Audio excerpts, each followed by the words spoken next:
আসসালামু আলাইকুম, সবাইকে স্বাগত জানাচ্ছি শোমা হাসনাত ইউটিউব চ্যানেল এবং ফেসবুক পেজ থেকে। আমি এখন রাত্রেবেলা একটা খুবই সিম্পল বাচ্চাদের জন্য পাস্তা বানাবো।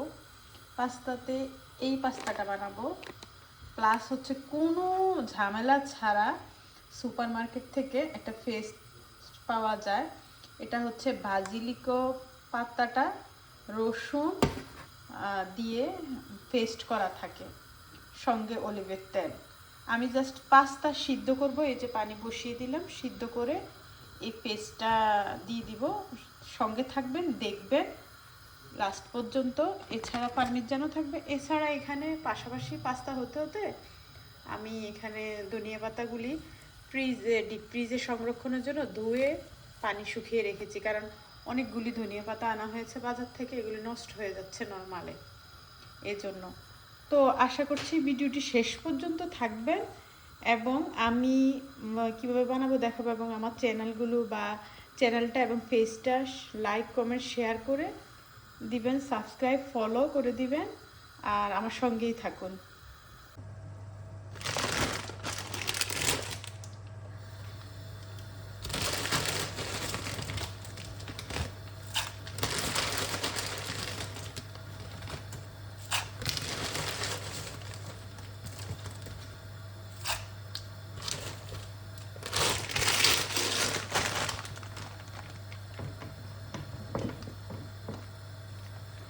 পাস্তা যথারীতি গরম পানিতে দিয়ে দিলাম।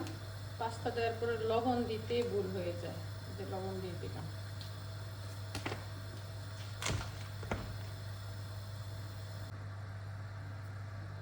এবার এই যে পেস্তটা বের করে নিলাম। এই পেস্তটা অবশ্য বাসাও বানানো যায়।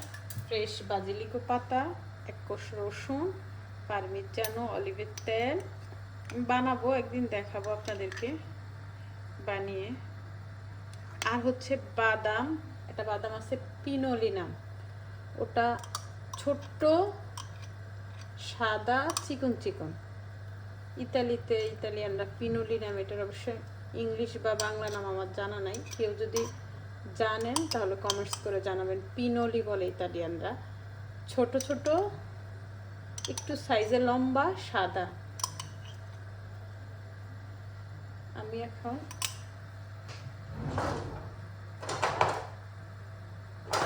পেস্টটা বানালে ভালো, কিন্তু মাঝে মাঝে আছে যে সময় হয় না, তখন অবশ্য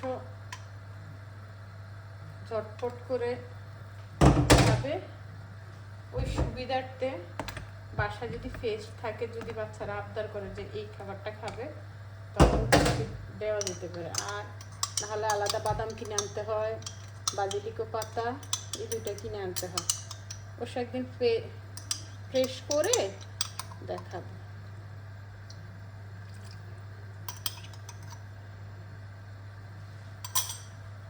এখন আমি একটা কাজ করব, এটা অবশ্য এই কাঁচা অবস্থায় এই পেস্টটা এই অবস্থায় মিশানো হয়। তো জাস্ট ফ্রিজে ছিল, একটু ঠান্ডা ভাব। আমি কি করব, এই পাতিলার উপরে, পাতিলা যেহেতু ভাব হচ্ছে, আমি একটু চুলাটা ডিম করে পাতিলাতে দিলে এটা যথেষ্ট একটা হালকা হিটে চলে আসবে, হালকা নর্মাল টেম্পারেচার যেটা, ওটাতে চলে আসবে। আমি এটার সাথে একটু বাটার এখনই মিশিয়ে রাখি।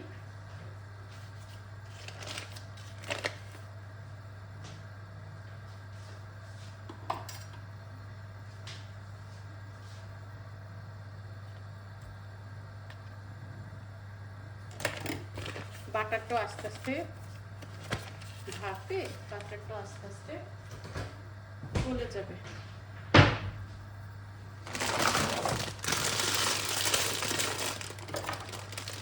এই পেস্টের পাস্তাটার সাথে চিংড়ি দিয়েও করা হয়। আজকে চিংড়ি খাবে না। এছাড়া ভেজিটেবল দিয়ে করা যায়, 3টা ভেজিটেবল। আমি আস্তে আস্তে আমার পরবর্তীতে রেসিপিগুলিতে দেখানোর চেষ্টা করব। আর চিংড়ি মাছেরটা আগে চান নাকি ভেজিটেবলটা আগে চান, কমেন্টস করে জানাবেন।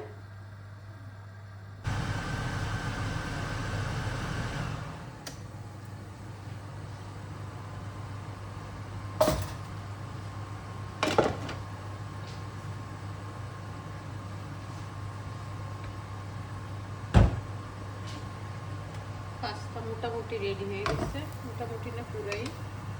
এখন পাস্তাটাকে পেস্তোর মধ্যে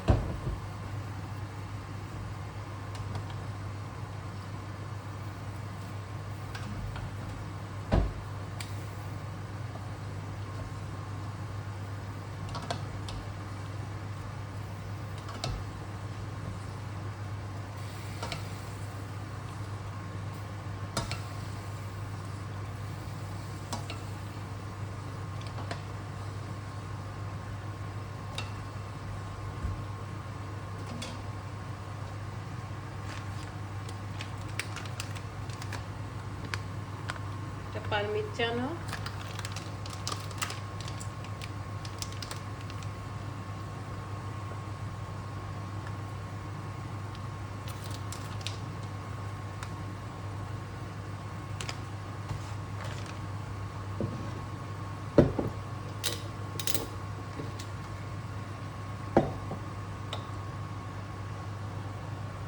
কাঁচা অলিভ,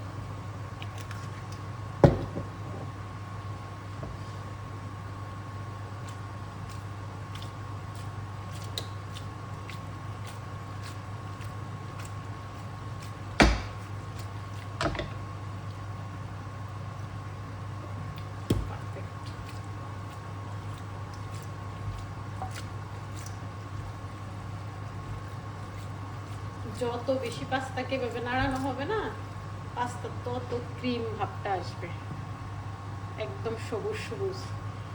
এটার কিন্তু গ্রানটা অনেক দারুণ। পাস্তা রেডি, আর কিছু লাগবে না। তেলও বেশি লাগলো না, কারণ ওটা যখন পেস্ট করা হয়েছিল তখন তেল দেওয়া হয়েছে। এখন জাস্ট পরিবেশনের পালা।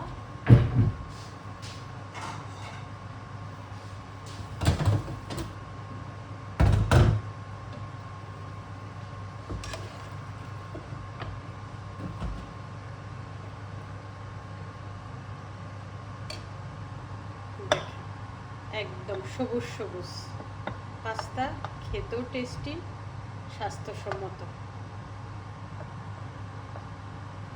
ভালো থাকবেন, সুস্থ থাকবেন। আবার নতুন কোনো ভিডিও নিয়ে আপনাদের সামনে হাজির হব। আল্লাহ হাফেজ, আসসালামু আলাইকুম।